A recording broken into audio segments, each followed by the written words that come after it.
Well, hello and welcome to the Alliance Against Seclusion and Restraint live series. My name is Guy Stevens. I am the host of the podcast here. I am also the founder and executive director of the Alliance Against Seclusion and Restraint.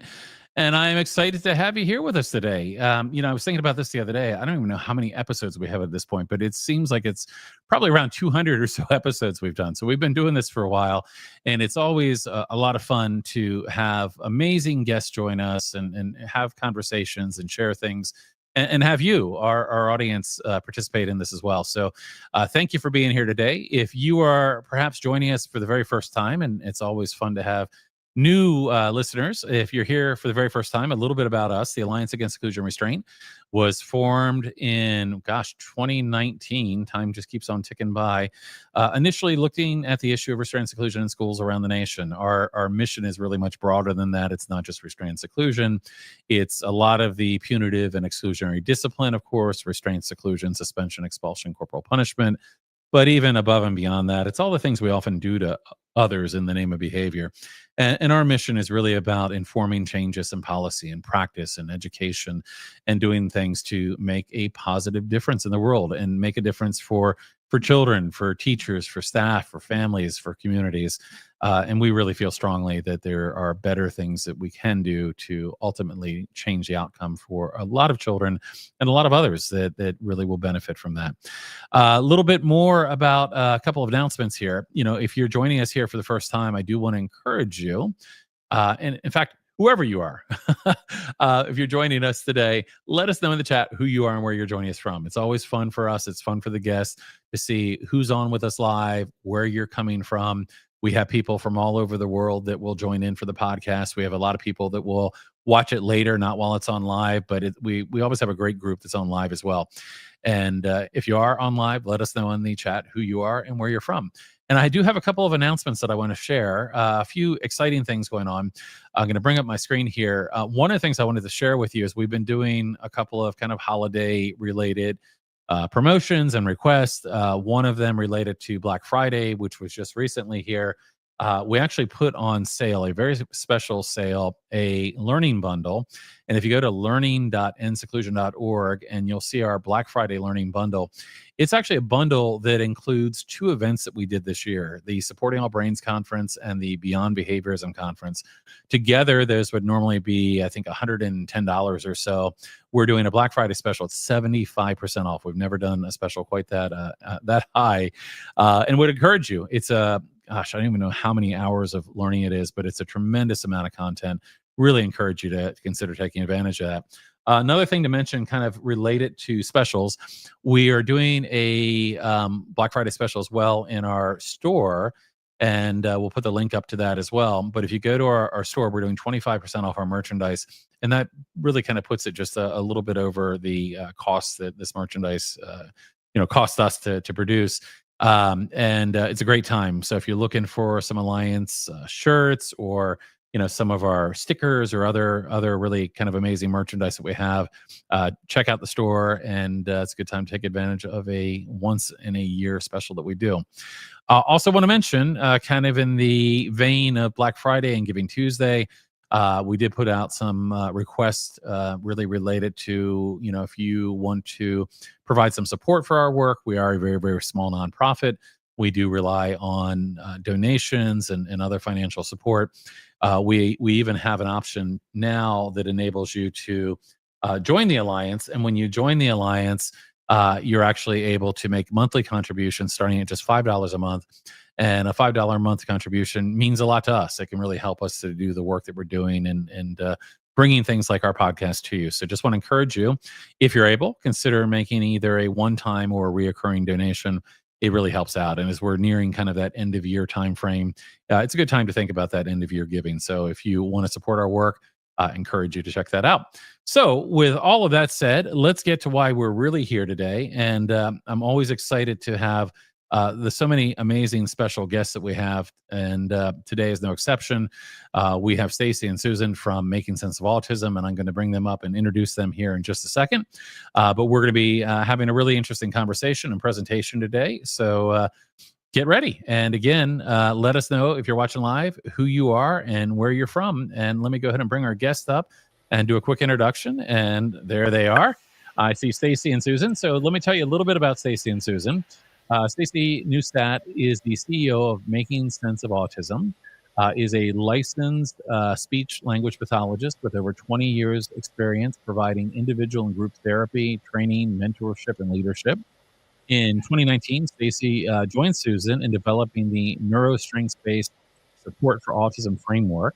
Staci is passionate about creating a paradigm shift for therapists to holistically support autistic clients, for their autistic clients to feel seen and heard as they build on their strengths and contribute their gifts to their community.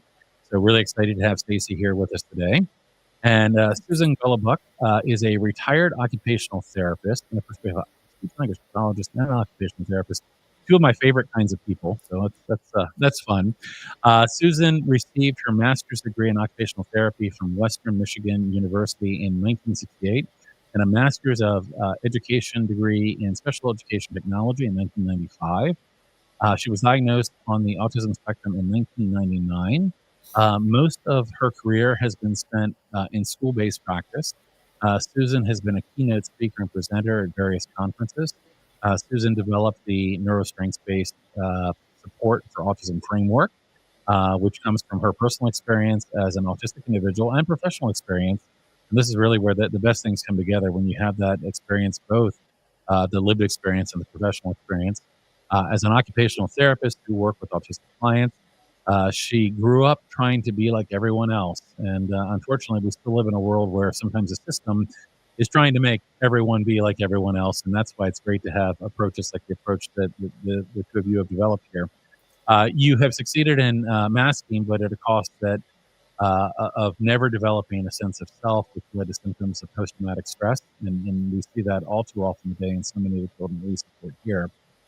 And when she was fully diagnosed in her early 50s, she learned that there were other options for how to think and behave, which radically changed her life for the better. Susan's passion is to educate parents and professionals so autistic individuals in their lives are understood. And it's a pleasure to have you both here. And of course, this is not your first time here. So I guess I will say welcome back. Thanks for joining me today. And I'll just add one other little bit to your intro. In addition to the amazing work that you're doing there in Making Sense of Autism, you, of course, have been a supporter of the work that we've been doing here at the Alliance. You have been sponsors for events that we have done, and we greatly appreciate that. We really appreciate the opportunity to collaborate with people that are doing the kind of work that you're doing and really the life-changing work you're doing. So welcome to both of you, and thank you so much for being here today.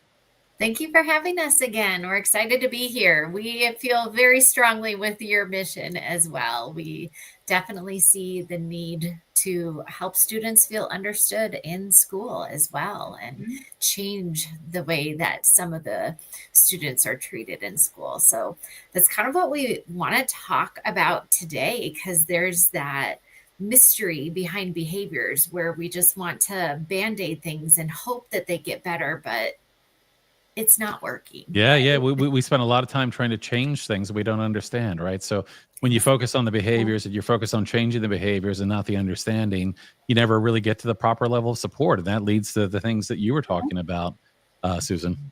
Yep, absolutely. Yeah. So I know you have a great presentation queued up for us, and I'm going to bring that up here on the screen here in just a moment.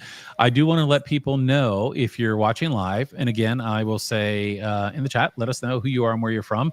I do want to just point out one person that's already weighed in. Andy is a Alliance volunteer in St. Paul, Minnesota, and Andy has done some really amazing work in this space as well, written some fantastic articles about their lived experience and the changes in the world that are needed. So Andy, great to have you here. And others, if you are watching live, let us know in the chat who you are and where you're from. I'm going to actually disappear once your presentation comes up, and you're going to go through your presentation, and I will be here in the background if you need anything. So if you say my name, it's almost like the genie. I'll appear, and I don't know if I'm about granting 3 wishes, but I will appear. So if you have any issues or have any problems, just let me know and I will pop up. But at the end, what we'll do is we will, I'll come back and we'll take questions or comments or have a little bit of a discussion about what you're sharing today. So if that sounds good with you, and just one more welcome here, Sarah from Rochester, New York, also an Alliance volunteer. So great to have Sarah here. I'm going to go ahead and bring your slides up on the stage here, and they are here and ready. So we are now on your first slide. So unless you need anything from me, I'm going to hand it over to you.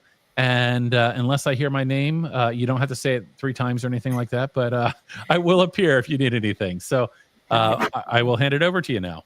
Wonderful. Thank you so much. Thanks. So today we want to share a little bit about our Neuro-Strengths Based Framework and thinking about how to assess those hidden meanings behind behaviors.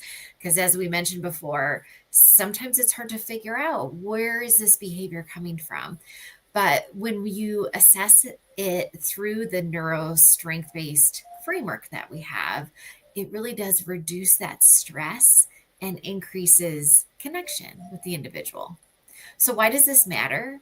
Because behavior is communication, but only if you know how to read it.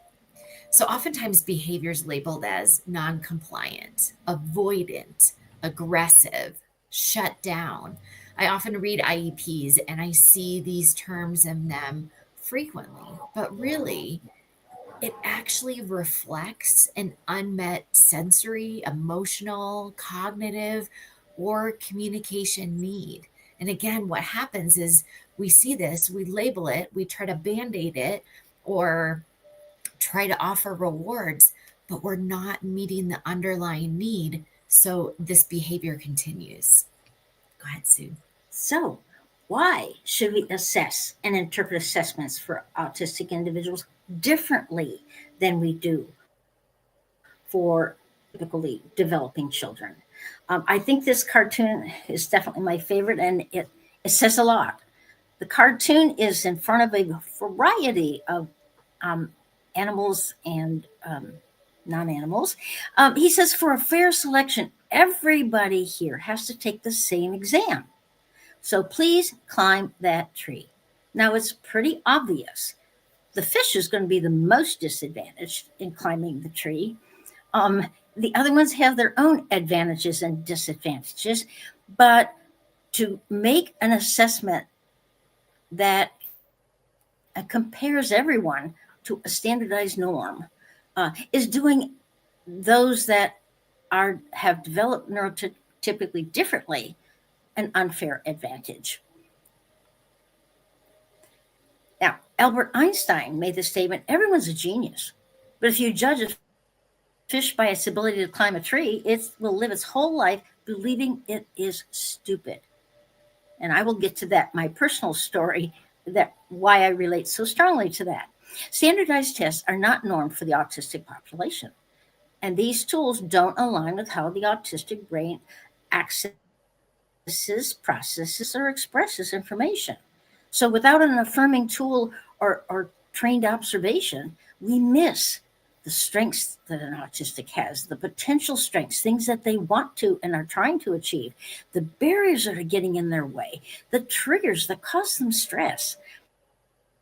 And we are mislabeling that behavior as part of the disorder and saying, well, it's because they're autistic, they act that way, instead of understanding the needs that behavior is trying to communicate. It feels better.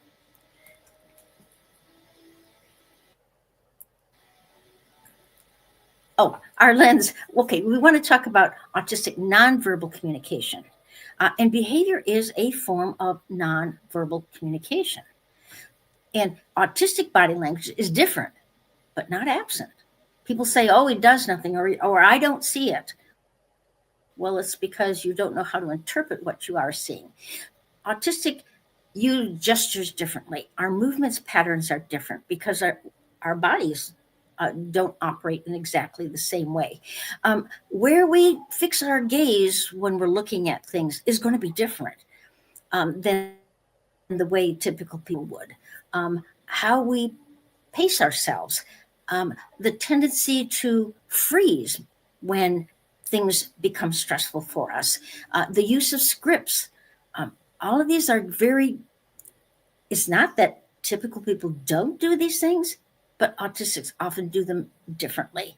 And so they signal what we're trying to express, not defiance and not wanting to conform and be like everyone else.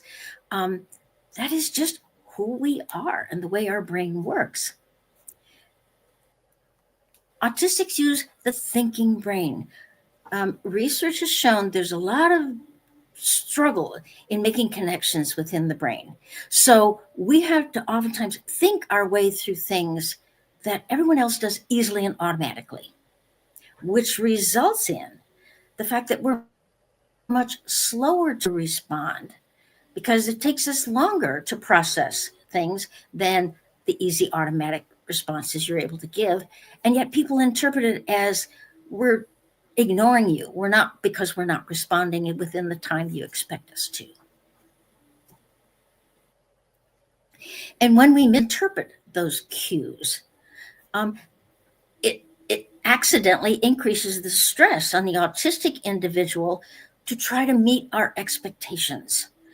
So now we become anxious and nervous. And what do you do when you're anxious? You freeze.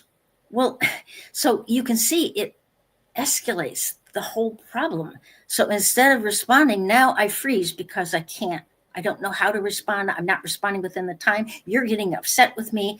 I don't know what to do. It merely makes the whole process difficult.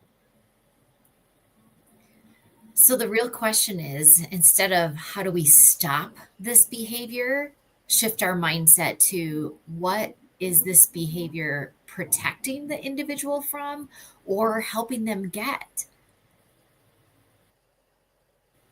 Let's look at the Neuro-Strengths Based Framework that I established. We all want to go to number 3, where we want the child to be engaged in learning and achieve goals.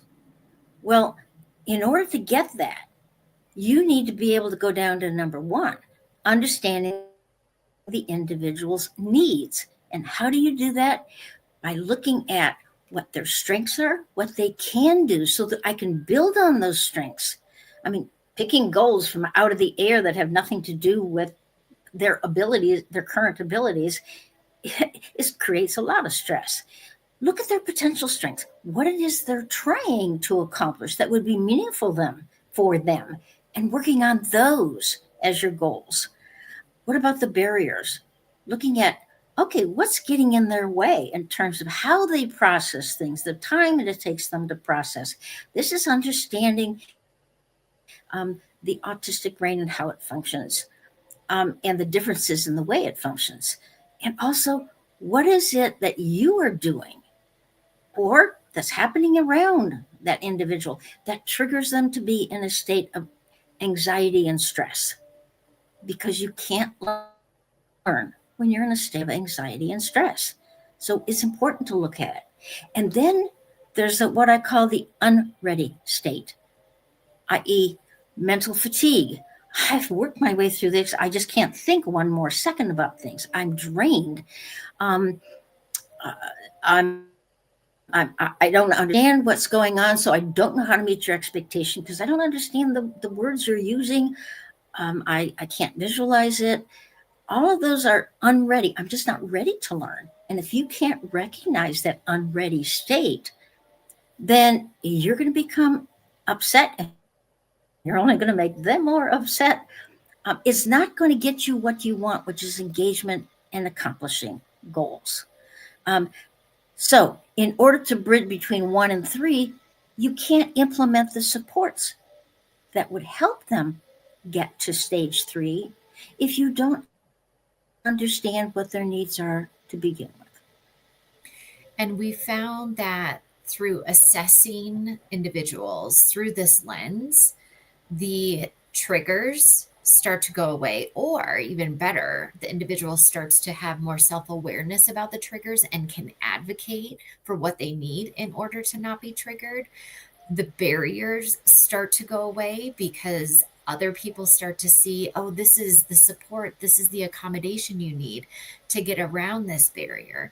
And then also that unready state is recognized more, which can really be a trigger sometimes if they're not ready. So when you address or identify and become aware of the barriers, triggers, and unready states, that creates a safer environment so that the individual is not triggered to escalate in the school setting. So I want to tell you about a little girl, 6 years old, and the struggle the school was having was elopement. So her strengths that we identified through our assessment was she loved predictability.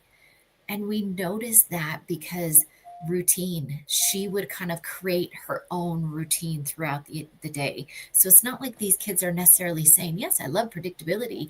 It's through this observation, it's through this shift of lens that we see, oh, yeah, they love predictability. They do best in that environment. She loves having a routine, knowing what's going to happen next. She's also a Gestalt language processor, which is, if you're not familiar with that, it's where sometimes kids might use scripts from movies or scripts they hear mom and dad say or around the house. But it's important to note that because sometimes the script might not mean exactly what they're saying. But when you discover that they are a Gestalt language processor, you figure out how to understand what they're trying to communicate. And that really is a great strength of communication that the individuals have. So her potential strength, what we were seeing her want to do, but either she didn't, she needed help with, or actually sometimes the adults needed to be more aware of this that were around her, were she was really trying to regulate herself and trying to get her needs met, which is why she would elope. Elopement is, either trying to escape something, so trying to get out of something that was not regulating, maybe the fluorescent lights, the too busy of a room, or she was trying to elope to something she wanted in order to regulate. So some of the barriers were communication. She does have an AAC device, but like I said, being a Gestalt language processor, people didn't always know what she was trying to communicate. And really the barrier was that the adults in her life did not understand what she was communicating, which made it difficult. And then her triggers were pretty significant, not accessing something she needed or wanted in order to self-regulate. So some of the supports we provided were a visual schedule. So she knew exactly what was going to happen next. And we also were able to work on problem solving and planning with something changed. We're not going outside to play today. It's raining. So we're changing the schedule and it's going to play inside. Let's see what our choices are now. So even with visual schedules, you can actually teach other skills like flexibility and problem solving and planning. Other people modeling on her device helped her a lot with being able to navigate to what she wanted to communicate, and quick phrases she maybe wanted to say, like she loves the incense machine. And so they programmed that on there and showed her how to advocate for the smells that helped her calm. Predictability with boundaries. I know that the biggest misconception with child-led or, letting kids kind of have autonomy is that it takes away boundaries. No, our kids still need boundaries, but you can provide that predictability of, her being able to have this visual schedule, have those things that she needs in the time and the place when it is time to do those things. And that helped a lot. And then training the staff, we are actually training her whole school district. And mom has already said that this school year has been her best school year she's ever had. So the staff understanding how she communicates and her sensory needs has made a huge difference. Another kiddo that we have is an 8-year-old male. His strengths are communication, language. He's highly intelligent. His potential strengths, what he wants to learn but struggled with because he doesn't have the skills: social communication, self-advocacy, and self-awareness. Some of those barriers that were getting in the way were his self-awareness.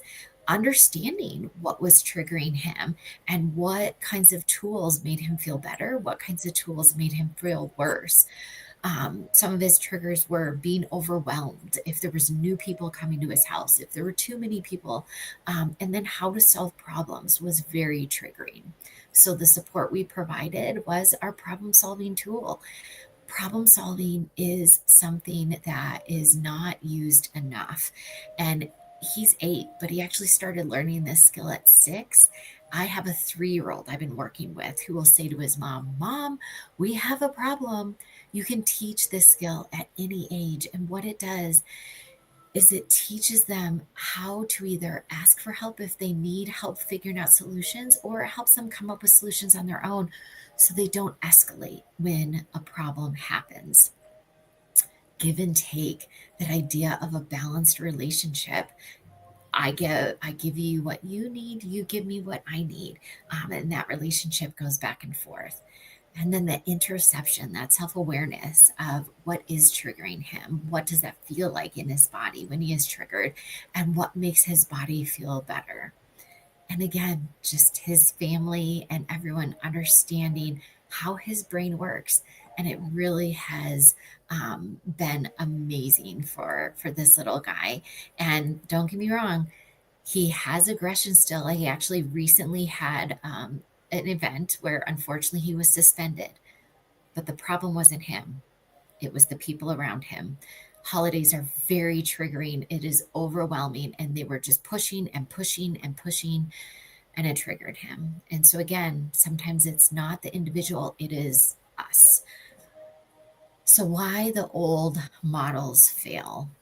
The ICD and the DMS lens is what's wrong with this child, right? Like that's where we go for giving labels and identifying what's wrong with the individual. The schools, the clinic systems, how do we reduce these symptoms? How do we stop these behaviors? The ABA lens, how do we increase compliance? How do we get them to do this?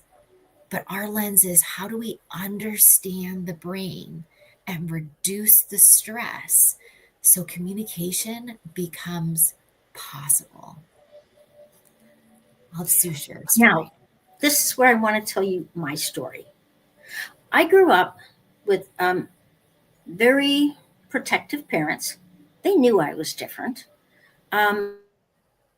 But no one ever talked about it. In fact, they went out of their way. They didn't want me to feel bad about being different.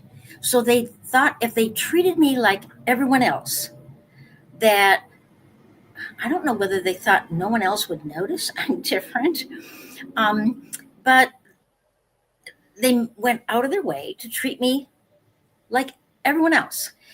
And in fact, they would praise me. In fact, I felt the only praise I ever got was when I did things that they expected every child should do, in the way every child should do it. And yet I knew I was different. I was smart enough to realize people knew things that I didn't know. They did and said things that I couldn't understand. But the message that got through to me was being different was bad. In fact, really so bad that no one would even talk about it. So I never felt accepted for the person I was, only for the person people wanted me to be. So I ended up self-complying. Number one, I found that the quickest way to get people out of my life, because I didn't understand them, they were overwhelming, they had expectations I couldn't necessarily meet, was to be compliant. Do what they asked me to do, and they would leave me alone. Well, where does that come? Do you wonder why I struggled to have any kind of social connection? I didn't understand what it felt or meant or even felt like to feel loved or welcomed, be wanted to be with me. I ended up developing chronic traumatic stress, and I still have symptoms of chronic traumatic stress because of so many years of being the good, quiet, compliant child.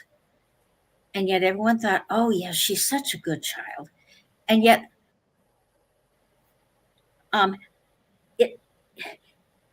research is being shown that it impacts negatively on the child to be pressured to be what they're not and never recognized for our differences and how those can be strengths, and we can use those strengths to be able to accomplish what we're seeking to accomplish, rather than doing it in ways that don't make any sense to us and that we don't end up using. So be aware of trying to impress on a child that compliance is a good thing without that understanding. Thanks, Sue. So the shift really is from trying to fix to understanding. And here's some common reframes. So instead of labeling a child as non-compliant, maybe they just need predictability in their life. Instead of avoidant, maybe they need that safety feeling. Instead of attention seeking, connection seeking. This one hits so true. And whenever I hear it, I help the parents or the teachers try to reframe it. Really, they're seeking your attention because they just want that connection. They just want that social interaction with another person, especially little kids. When I go into daycares, they are like magnets, and they see I'm playing with this other kiddo and they want that connection as well. Instead of manipulative, maybe they're just lacking the communication tools. Maybe they're lacking the executive functioning tools. And so they try to get out of things because they're like, I don't have the skills to do this. So instead of using some of this language, shifting to what shows we're understanding their needs. Okay, what people miss when they only see the behavior and not the message that's being sent behind it is because autistic individuals are often very slow to process. So they think they label it as, well, you're not being cooperative, or why are you not responding? They can have hidden pain. Research has shown a very high percentage of autistic individuals have gut-related pain problems. They have joint problems because they're low muscle tone. All of these co-occurring conditions that can contribute to pain that they don't know how to identify. It's there. They're uncomfortable, but they don't know how to express what it is. And yet, so when you're in pain, you could be much more irritable. And so, but if they're irritable, then they get blamed for not being compliant or cooperative. They can be flooded emotionally. When you're in a state of confusion, I don't understand what's going on, this person is making an expectation, anxiety floods your system, and stress, all of those things, and we can experience it so intensely that emotions drive you to action. We feel we have to act on what we're feeling, but we don't understand what we're feeling, so we just act out. And that's what's happening. And Sue, I want to note on this one, I feel like I've worked with, I know, this is the big myth that autistic individuals don't have emotions or feelings. And it's just like, oh my goodness, some of the individuals I've worked with have been the biggest empaths I've ever met. And they care so deeply. And like you said, that emotional flooding, that can, when they feel so deeply, that can come out as behavior for sure. Absolutely. And then it is very typical. We have very poor body awareness. In our muscles and joints, we don't know what our body is doing unless we see it. I had to practice for hours in front of a mirror so that I could know how to smile when someone says, smile for the camera, because I didn't know what my face was doing if I couldn't see it. And so how can I perform a skill that you want me to do when my body doesn't seem to know how to do it? Executive functioning. If I can't feel any sense of control or organization over my own body and the way my brain works sometimes, how am I going to ever feel like I have the executive functioning skills to be able to control and organize the world around me? And how I do things, where I do them, at what time do I do them? In terms of when I feel that I don't have the skills to perform what someone's expecting for me, I am going to act to protect myself from that expectation. So I'm going to divert your attention, or I may just leave or just say, refuse to do so. But those are the behaviors you see because I know I can't do what you're asking me to do. I don't know how to do it. The same thing with self-trust. I know internally what I can do. But if you're telling me because you expect it of me, or you think I should be able to do it, because other typical children my age can do it, therefore you assume, and what's easy for you is hard for me. So I don't necessarily trust your judgment in making expectations of what I can or should do. And so I'm protecting myself. So we want to introduce, we did make a simplified free quick tool. We have some bigger assessments that go along with our course that'll be available at the beginning of next year. But we have a quick little tool just to get people started, because this is a huge mindset shift.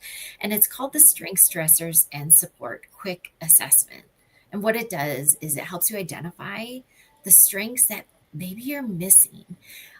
We often, our brains just want to see the deficits, look at what they can't do. But with this assessment, the first thing you talk about, you observe, you ask the teacher, you ask the parents, is what do they seek to do? What are they good at doing? What can they do on their own? All their strengths. It helps guides you and look at behavior through those different domains that Sue mentioned before, the strengths, the potential strengths, the barriers, the triggers, and unready. What are they unready for? And then we provide the language for that documentation, and it really maps the hidden meaning behind what they're trying to communicate. When we ask, like, what does the individual avoid or what triggers them, it gets you starting to think of putting all these pieces together of, oh yeah, they do every time get upset during math class. And then you start putting the pieces together and figure out that language skill or the working memory skill that's required in math, and maybe that's a barrier for them. And so when you kind of put all these pieces together, it helps not only guide the goals that you will support, but then also what accommodations would help this individual. And it really helps you identify the immediate supports that work. As I mentioned before, we have a problem-solving tool. We also have a tool to help kids who are perfectionists and understanding how sometimes things are too hard, sometimes things are too easy, but we're in the just right zone. That means we're learning. So before, even as a speech therapist, before Sue introduced this framework to me, I used to write assessments that looked like this, where I talk about the individual as not being agreeable to therapy services, visibly stressed, doesn't seem to like speech therapy, repeatedly refuses items and denied participation, often covering face or bearing face into mom, and then due to the level of distress, just aborting the assessment. And then you can see even from this description, this is probably an individual who might have difficulty in school and escalate and have a hard time regulating himself. But now the way that I see these assessments or see the individual is him crying, holding on to his mom and saying no. He has a strength in advocating for himself, seeking that comfort of his mother's lap. Mom is a safe person for him and is motivating for him. yelling, "No meter, no cars," until the clinician stopped playing the video. He has persistence with getting his needs met. And then having that blanket to hold on to throughout the time he was at the clinic, he does have some sensory items that help him regulate. So you can see with this new lens, we see individuals so differently. And then we figure out what support's going to work. So you might even think about the child who yells no. I have had lots of these, and I know other therapists have had lots of these, and teachers have had lots of these. But thinking about even that simple word no, it has so many different meanings. But I know our brain immediately goes to refusal. Oh, they're refusing. But really, did you ever think that the no meant your expectation scares me? I don't know if I can meet your expectation. I can't process the information you're sharing. All of these things could be what the individual is really trying to tell us. So instead of going to, well, if you do this, you'll get iPad, or if you do this, you'll earn your recess, which, oh, I hate that one. Instead of doing those things, ask, oh, I hear you telling me no. Is it too hard? Do you want me to show you first? There's a lot of supports you can provide instead that show that child, hey, I hear your no. I see your frustration. I'm here to help. So why this matters, especially with what seclusion and restraint has to do with seclusion and restraint, is that misinterpretation, stress behaviors is the number one predictor of restraint. And when adults understand the meaning behind behavior, that behavior drops and the escalation stops.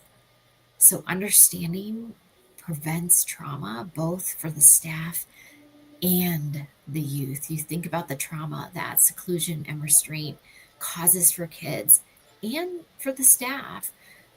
But if we just take a minute to stop and understand either what that verbal no or that nonverbal shutdown is communicating, we can avoid all of these traumatic events. So it's not refusal, it's protection. Once safety and predictability return, communication returns too. So this is a QR code for our quick observation tool that we've created, and you can download it and use it immediately. And it even has some tips on how to use the information. And as I mentioned, our bigger course will be available again in the beginning of the year. And we do have a live workshop we're doing on Monday, December 8th, this upcoming Monday. It's called Seeing the Signals, Understanding Autistic Nonverbal Communication When You Get Stuck. Because we all get stuck. Or maybe we're not even stuck, but we're just not in the moment and realizing, oh yeah, that's what you're communicating. I've been there even after 20 years of being a therapist. So we're holding that on Monday. It'll be interactive with Sue. And remember, you're not here to fix. You're here to understand. And this is where you can follow us. Thank you.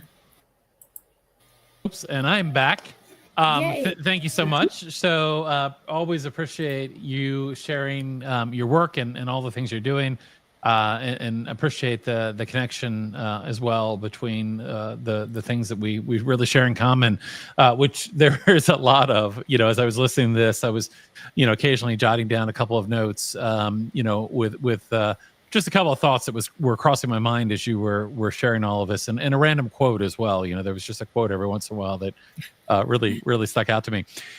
So we're going to spend a little bit of time just having a bit of a discussion and maybe a Q&A. So anyone that is watching live right now, if you're watching live and you have a question or you have a comment or you'd like to know more about something, feel free to put a message in the chat, and I'll try to get to those as we're going with this discussion.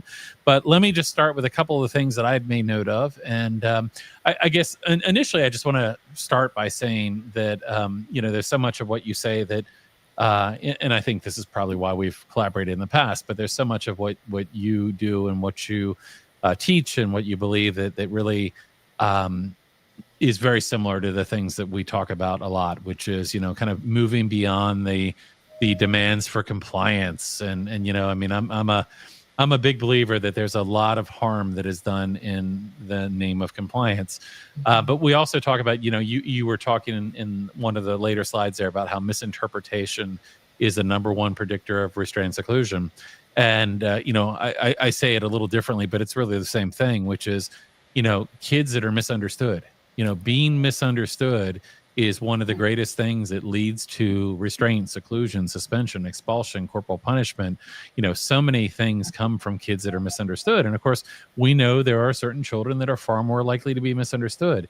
Yet much of what is being done out there on scale is not about understanding children differently. And that's one of the things that makes your work different. And of course, we both have worked, or we all have worked with people that are also kind of aligned in this journey. But much of what's being done out there is really looking at the behavior and looking to change it, not getting curious, not trying to understand why, not trying to really get a deeper understanding, because that's where we're able to support people and give them, the help and support they need. So often, and I've said this many times, but, when I talk to a family of a child that has been restrained or secluded or had other things done to them, beneath the surface, if you really want to get to the cause, is a child whose needs we have failed to meet. And that's what it's all about. So first, I just wanted to say, I love the work. I love the fact that it's driven by curiosity and understanding. I think we also are very aligned in, behaviors communication, but it's also biology, and it's our nervous system, and it's all these things that are going on. So I just wanted to get a start there that I love the things that you're sharing here about stopping, I wrote kind of note, stop focusing on compliance 100 times. The compliance is so much what gets us to where we end up in power struggles and with children who don't even understand the expectations that are being placed on them. So, appreciate all of that. A couple of things throughout this that Susan, you may have said something at one point that I love this quote. It was very simple, but you were talking about, I didn't know what my face was doing if I couldn't see it. And again, it's just like the realization that, I mean, of course, that makes perfect logical sense, but the realization that there's always things below the surface, I think, is so critical to all of this. Absolutely. You can't understand what you've never experienced. And I think that's what makes it so hard for people and so easy for them to misinterpret, because with the body sense, you feel when you're smiling, you feel what the feedback that your body is giving you. But if you don't, and they can't imagine what that's like, because they've never experienced the way autistics experience things. Right. And it at times don't seem open to the idea that people can experience things differently. And I think that's so important, right? Yeah. So I wonder too, you were talking about kind of the autistic brain and responding kind of in a different time, kind of a slower response. And I don't know are you familiar with the work of, I think it was Daniel Kahneman, who wrote a book called Thinking Fast and Thinking Slow. Are you familiar with that? Yeah, no, really interesting. Yeah, I read it a number of years ago, and it talked about, and of course, some of this was just kind of trying to illustrate, and this idea, but he talked about kind of two systems of thought. And obviously not biological systems per se, but just kind of the way that we think and process things. And he talked about kind of how we have this first system that kind of takes things in and is more reactive and more apt to kind of have judgments and kind of a very quick moving system. Like we often make decisions about things without really being thoughtful about them. And the second system is being much more kind of thoughtful and deliberate and, kind of really putting mental effort. And I think we all may do that to a certain degree. But the thing is, I guess, when people think along different timelines, people see someone who is going to that kind of second system of thought, thoughtful reflection, as being non-compliant or being, non-responsive or, so that really struck me as interesting, kind of that, that connection there between kind of the time it might take to process things and how people process things differently. And that seems to be really key here. So anyway, that just I thought was really interesting about what you were saying. And, I think so much is that we are, again, expecting, and then many of our responses are trying to make everyone the same. And that is like the wrong goal. Absolutely. I mean, we value diversity in nature. How boring would life be if there were one tree, one flower, one whatever?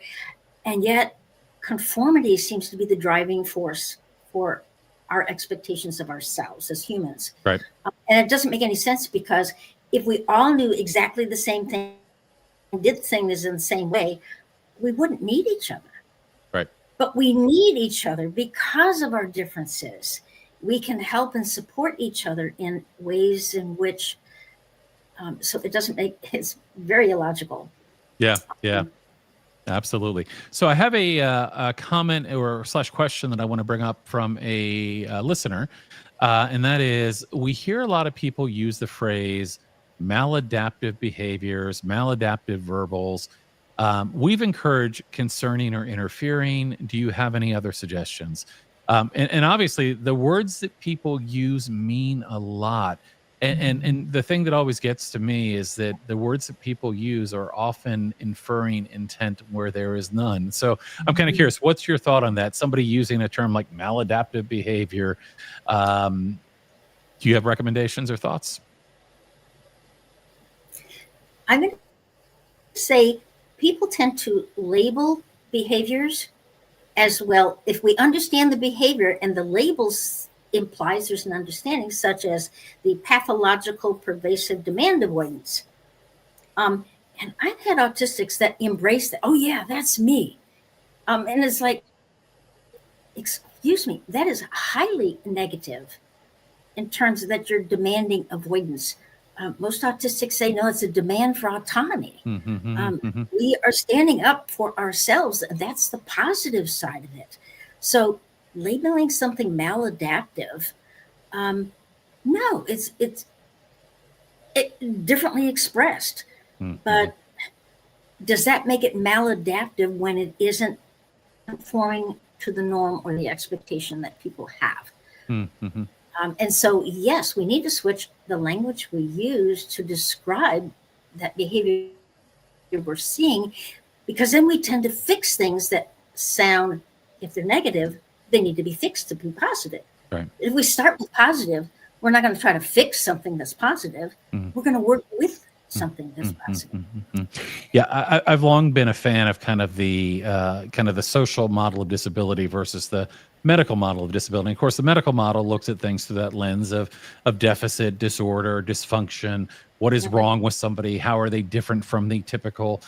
Where a social model looks at what are the barriers? How do we remove barriers to enable people to accomplish the things that they want to and are trying to accomplish? And I think even changing mindset can be really important. And when we say things like maladaptive, we're making judgments. And, of course, the words that we use to describe children, and often these words are used in front of children as well, they're internalized. And the things that people say about us affect the things that we think about ourselves.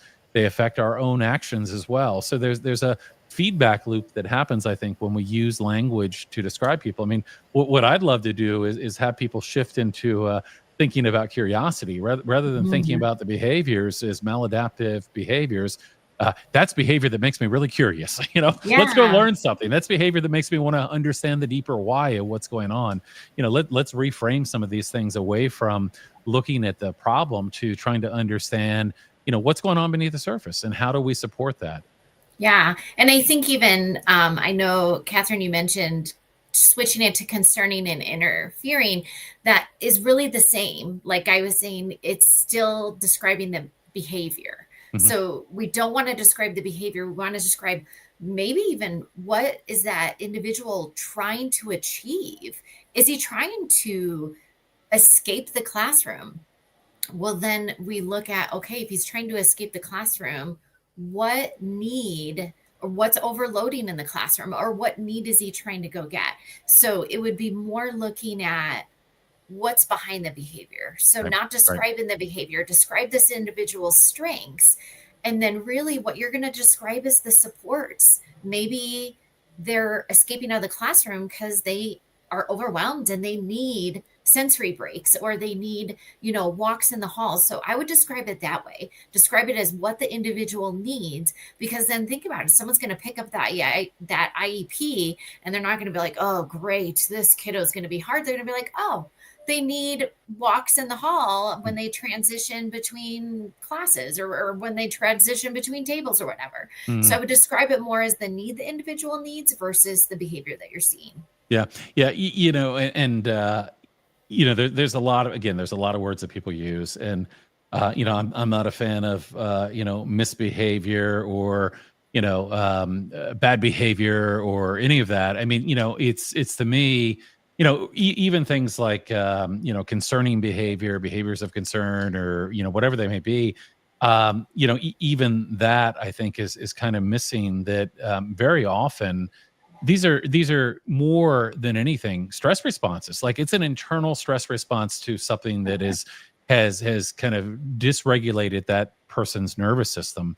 And when you say behavior, you think intent, and that's one of the problems here in general, is that we think behavior and we think intent, when so much of this, I mean, when I began diving into some of the neuroscience of this, when you understand behavior through that lens, you really look at it differently. And when you look at a stress response, that's something you're a little more empathetic towards than a behavior, which again kind of implies that, somebody's trying to, give us a hard time. Nicole just jumped in and said, on point, labels are a problem. And again, I mean, I understand that labels can make things helpful to talk about, but I think, again, they can also have a lot of impact and unintended impact, and they frame how we think about the solutions. So, when we think about, we kind of centralize it as maladaptive behavior. We look at the child, the one with probably the least skills and experience, as the one that has to solve all the problems, which is what's wrong with so many of the behavior plans that you have no doubt seen out there in some of the schools, is they center the problem there. I wanted to ask you, you talked about your problem solving tool, and I wonder if you would talk to me a little bit more about that. I mean, I'm a big believer as well in kind of collaboration, right? So shifting away from doing things to kids or doing things for kids or telling them what they're going to do, to how do we collaborate with them? How do we work together to solve problems? And I'm always amazed by the strength of problem solving that kids can have when you bring them into the conversation, and the really, I guess the solutions that they will come up with, how effective those can be. And we all do better when we feel like invested in it, right? I mean, I don't want a boss coming to me and say, well, you're going to do X, Y, and Z, and you're going to do it because of this. I mean, I want one that wants to collaborate with me and wants to, value what I think, and, all of those things. So tell me a little bit more, if you would, about kind of your problem solving tool that you talked about. Yeah. Well, it starts with identifying the problem, the fact that there is a problem. But if you identify the problem as a form of judgment, i.e., one person says what they think the problem is, and we're going to solve it from my perspective and my judgment of what it is, as opposed to, like you said, collaborating with the individual. It's a two-way thing, just like communication. Solving problems, it's between two people, so both have to be invested in it. So it's a matter of identifying a problem that the other individual agrees with. Yeah, that is the problem. I agree with you on the problem. Then you can switch to identifying, okay, why is it a problem? What is it you need from me? And what it is I need from you? Let's talk about our needs. And if we solve the problem, it's got to meet both of our needs. It doesn't work if it's just one way. Right. So then we can look at solutions. Okay, and again, never offer solutions that you're not willing to live with, especially if you're the adult and that's the child. But you invite them. What do you think? What are your solutions? And why would those solutions, maybe some of them will work and some of them won't work? The same thing, the solutions I put. If you say, yeah, those solutions won't work for me, let's find ones that will work. Right. And yet it still has to be the person that has to implement it, that has to make the choice of how to solve that problem. And that's what our form does. I created it so that it goes step by step by step to help you work through the process of solving a problem collaboratively, and one that's going to work. Yeah, I love that. Staci, do you have anything you want to add? Yeah, so it's a free tool. If you have the link, and Courtney can add it, it's www.makingsenseofautism.com and then /problem-solving. And so you can load. And we have two tools, because we created one for individuals that have the language skills to talk about different solutions, what's going to happen if I choose this solution, and then which one do I want to try. And then for our kiddos that maybe are limited communication or processing is a barrier, we have a trial and error guide where it's literally, let's try this solution. Did it work? Did it not work?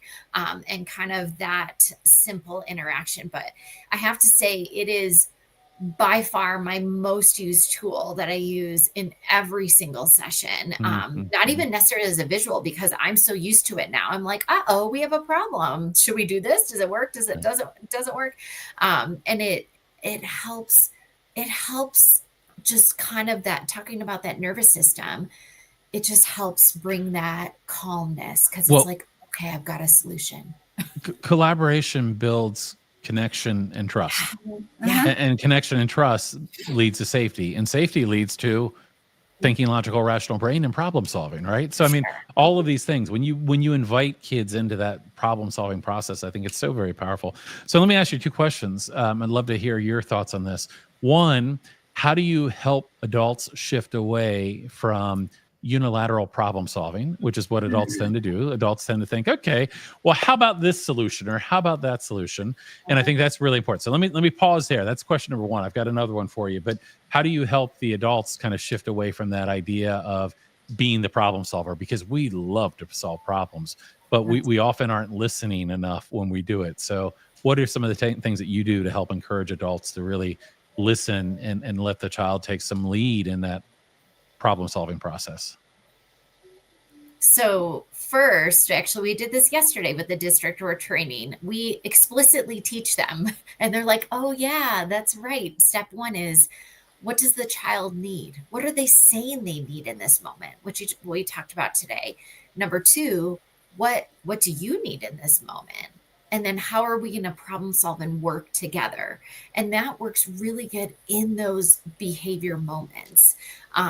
But you're right. Like, even seeing that as a problem is really, really hard. So first we explicitly teach them, and then implicitly through just natural interactions, even reflecting back. Okay, what were some problems that were problems today, but I missed it. I didn't even realize it was a problem. So really that self-reflection of, okay, what could I have done in that moment? And then it just takes shifting that mindset, and it just takes time, but people do start to kind of shift and see how it helps their daily life. And it was interesting in the training session that when I brought up the idea of, no, you tell them what your needs are. Oh, I mean, they're so used to saying, this is what I need from you, and it's all one way. And we're encouraging them, yes, to look at the child's needs, but don't ignore your needs. It's not going to be one way you do everything the child wants. No, there are limits to it. It's got to be collaborative. The solution has to meet your needs as well as their needs. So a second question for you, kind of in the same vein.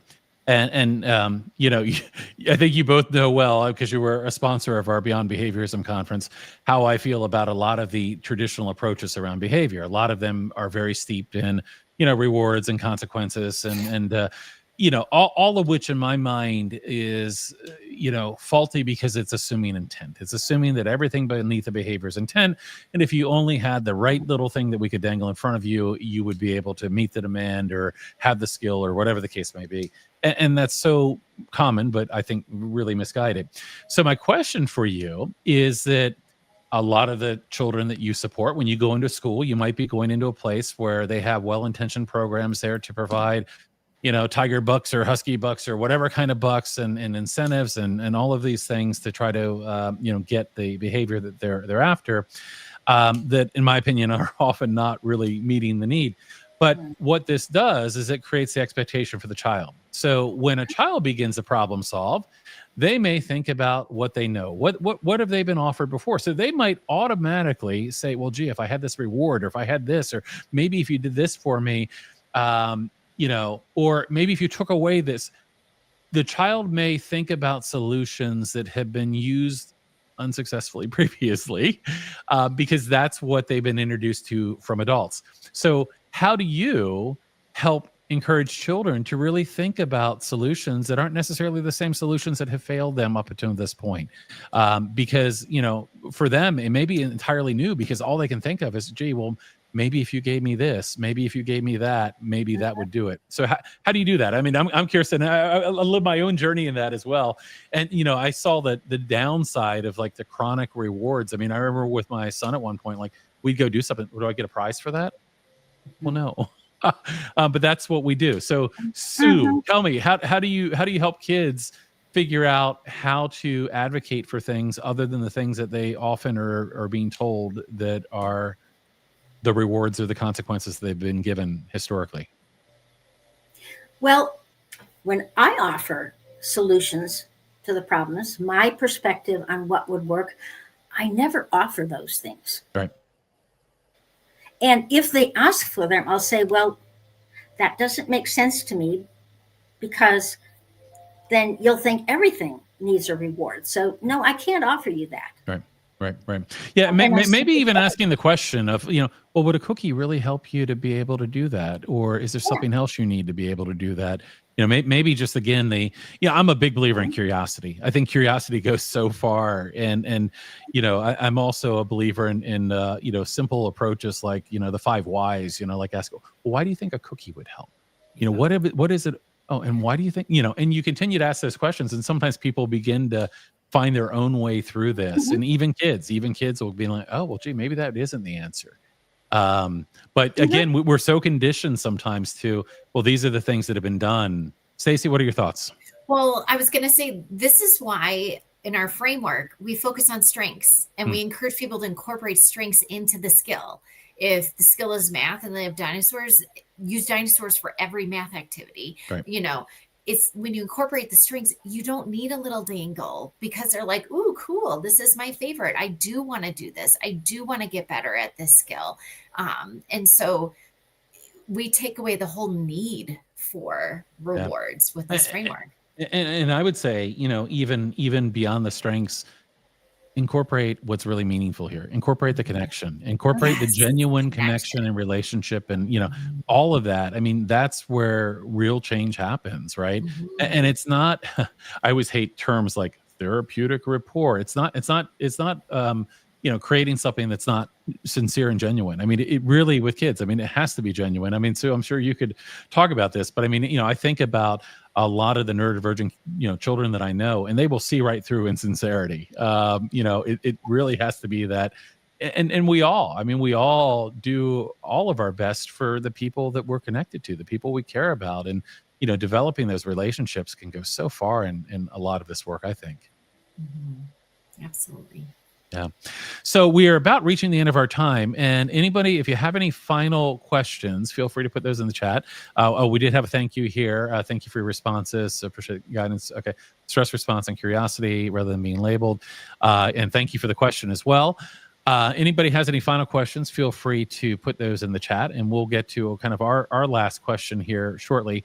I appreciate that you shared a bit more about your course and some of the free resources that you offer, and we'll make all of those links available to folks as well.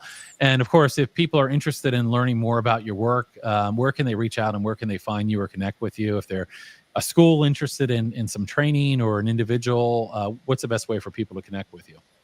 usually going to our website, www.makingsenseofautism.com. And then we do a weekly, just short Q&A that we post on YouTube. I usually, as a practicing therapist, I ask Sue different questions that pop up for me and other therapists. And so on YouTube, and then Instagram and Facebook. Excellent. Excellent. Well, I'm really excited to have you guys back here again, and I appreciate you joining me. Thanks. It's always a pleasure to talk to you, and I really appreciate the work that you have been doing together, and kind of the different angles that you're bringing to this, and I think it's so important. So as we wrap up here, I just want to give you an opportunity. Any final thoughts you want to leave us with? Anything exciting you have coming up in the coming year, or just any final thoughts? And Staci, I'll start with you. Yeah. So as I mentioned, we're really excited to next year really focus on assessments, because we see that need for professionals to have a neuro-affirming assessment, an assessment that gives a different lens of who the child is and the support that they need. So our course will open up in February again, where they can get the assessment tools. And then, just continuing to help schools feel supported and understand their students, so that they don't have to use the other compliance modes. Yeah. And I feel like maybe it's wishful thinking, but I feel like there's more of us out there talking about the need to shift away from these compliance-based approaches. As I mentioned, you were sponsors for our Beyond Behaviorism conference. I'm not sure this publicly, but we're public. Why not? I'm planning to do Beyond Behaviorism 2 in the coming year. So I want to do another conference kind of in that same vein, in that same focus, introducing people to ideas and approaches to move, kind of beyond these very behaviorally driven approaches. And I know that event that we did in May, probably well over, I don't even know how many, probably 600 or 700 people that have attended that event. We had schools that were getting multiple licensees for teachers. And, I was hearing from behavioral folks that were like, hey, this is really leading me to question some of the things that we've been doing. And it's been really enlightening. So, I hope to see some of that work continue to have people, kind of moving, beyond behaviors and moving into approaches that are neurodiversity affirming, because we talk about, kind of trauma informed and neuroscience aligned and neurodiversity affirming, relationship driven and collaborative. But I mean, that's, very, very parallel to the work that you're doing as well. So I appreciate that. Absolutely. Sue, so any words of wisdom I need words of wisdom. Any words of wisdom for us, or anything you want to leave us with as we wrap up today? I would like to encourage people to recognize the hardest thing is making that mental shift themselves. Like you said, from labeling to being curious, from judgments to listening. But what they're going to get out of this, and what Staci has seen, her assistants have seen, instant results. This approach will get you instant change in the autistic individual, because they feel heard and understood.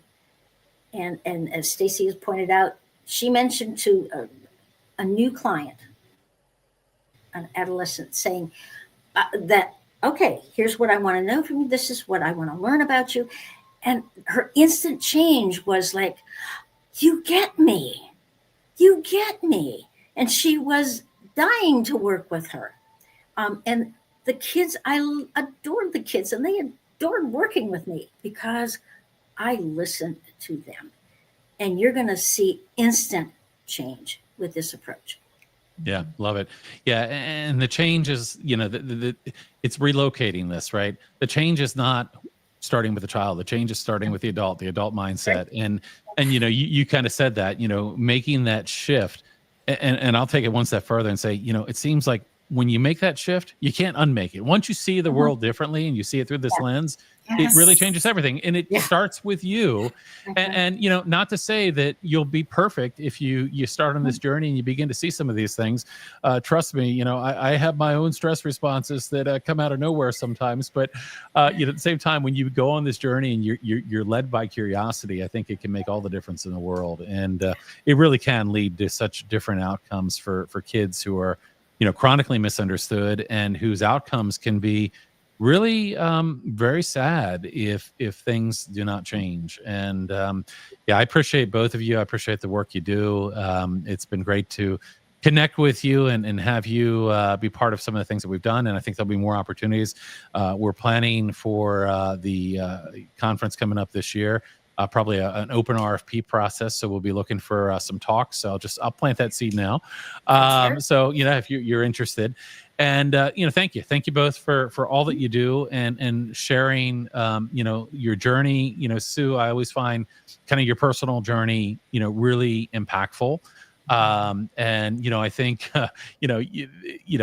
still to this day, there are so many individuals that I run across, and it usually happens as a result of their children who have been diagnosed as autistic, who at 50 or 55 years old are finding out that, I'm autistic. And things begin to make sense in a different light. But what if we can change the world to make it so that, we're supporting all people in better ways? Yeah. Absolutely. Thank you for the opportunity you've given us. Thank Absolutely. you so much. It's my pleasure.